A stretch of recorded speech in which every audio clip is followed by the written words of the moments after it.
My name is Zach Cote, and I serve as the Executive Director of Thinking Nation.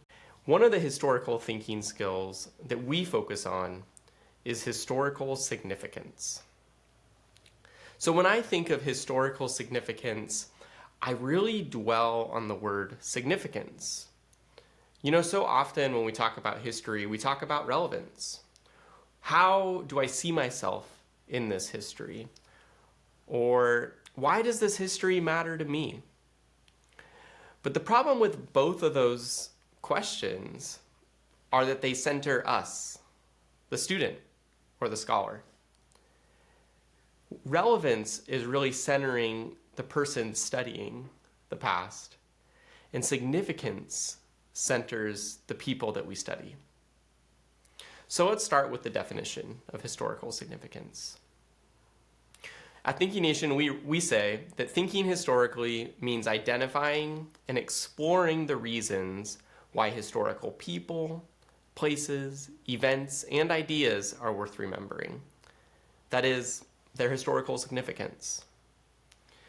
So when we ask certain questions about the people, places, events, ideas that we study, we're really asking questions about its significance.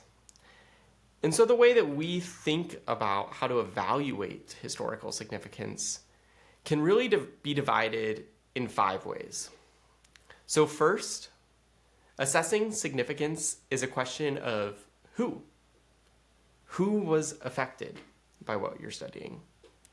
And knowing what groups or individuals were impacted by a historical moment helps us establish historical significance. The next 4 we can summarize into these short words: quantity, profundity, durability, and relevance. So what do those mean?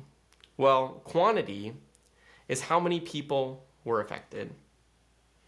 So to better understand a historical moment's significance, we should ask questions about the amount of impact or the quantity of impact. So how many people were impacted by this? Profundity doesn't necessarily mean that many people were impacted, but it might mean that some people were deeply impacted. So questions of profundity, of how deeply someone's life is impacted, can help us get closer to something's historical significance. Next is durability. How long were people impacted by this historical moment? And then lastly, relevance, because we do live in the present. How is this still relevant to today?